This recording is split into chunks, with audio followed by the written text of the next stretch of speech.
Hey everybody, it's Ron from Pick Dawgz, and this is Ron's Bank Shot Breakdown. We're going to go over 5 games in college basketball for Tuesday, December 20th, 2022. Now, if you like what you see, make sure to give this video a big thumbs up and subscribe to our channel. Don't forget to put your college basketball picks in the comments section below. And if you're looking for my best bets, you can always find those at the Premium Picks tab at pickdawgz.com. Alrighty, let's get into it. Here are the games for Tuesday in college basketball. First up, it's an ACC conference matchup between Syracuse and Pittsburgh. This one's going to be 9 o'clock Eastern on ESPNU.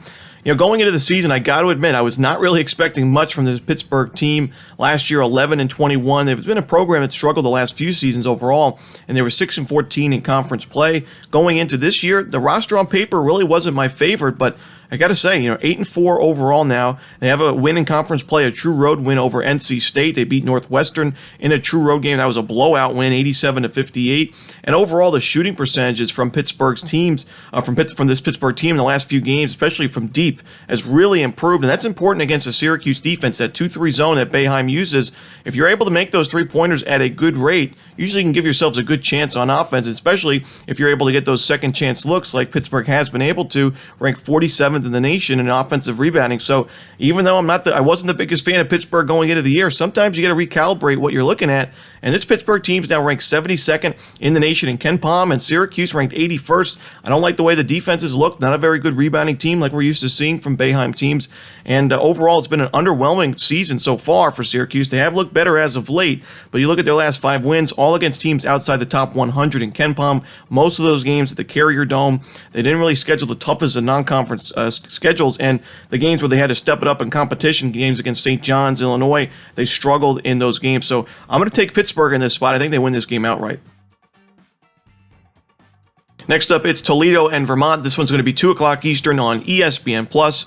I think Toledo's offense is just too much in this game for Vermont. Not a great Vermont team. We've seen some really good Catamount teams in the last few seasons, including last year, the 28-6 team that made it to the NCAA tournament, won the America East Conference, but this is just not the same team at all. And Toledo ranked 32nd in the country in adjusted offensive efficiency, 48th in average possession length, so a very fast-paced offense that takes care of the basketball, and it's a good shooting team, also a very good offensive rebounding team. You look at Vermont, they're one of the best defensive rebounding teams in the nation, but other than that, the defense has really struggled. They're not forcing many turnovers. They're taking a lot of fouls. They're struggling to defend the paint. And like I said, I don't think their offense can match Toledo's scoring efforts. Vermont ranked 330th in the country in average possession length on offense, 166th in adjusted offensive efficiency. Sure, they're on a 4-game win streak, but other than their most recent win over Colgate on the road, no notable victories in that 4-game win streak. A subdivision team, Merrimack, Dartmouth, nothing crazy there. I think Toledo is just too much here. Even though this is not a very good Toledo defense, I like what I've seen from the offense enough to take them in this game. So give me Toledo, the Rockets, in this one. Next up, it's Queens University taking on Nebraska. This one's going to be 7:30 Eastern.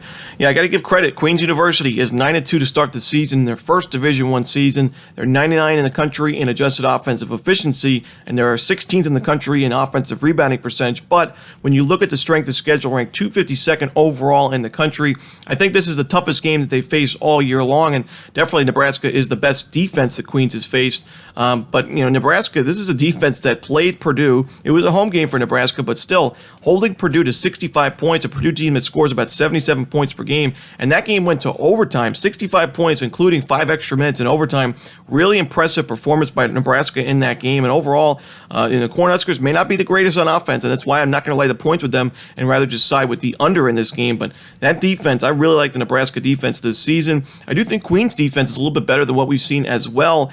Queens does play at a pretty fast pace, but like I said, Nebraska's offense, not the most efficient, not a very good shooting team overall, ranked 308 in the country in three-point shooting, 318th in free throw percentage as a team. So I think we're going to see a very low-scoring defensive battle in this game. Nebraska's defense likes to slow things down. I think we're going to see a slow-paced game here. I think it's going to be difficult for Queens University to score as many points as they have been this season. They're definitely their toughest game of the year, true road test. So give me the under in Queens, Nebraska at 7:30.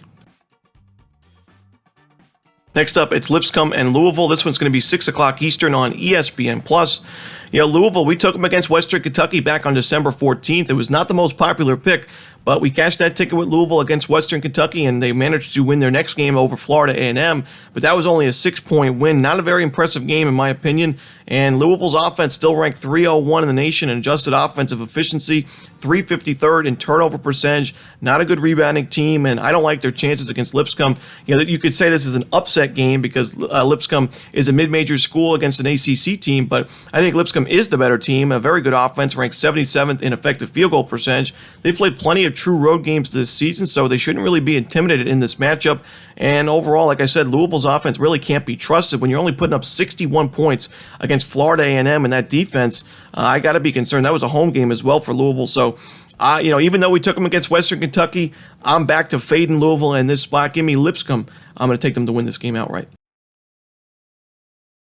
Next up, the final game we're going to talk about for Tuesday's card. It's between Jacksonville and Louisiana Monroe. This one an early afternoon game at 12:30 Eastern on ESPN+.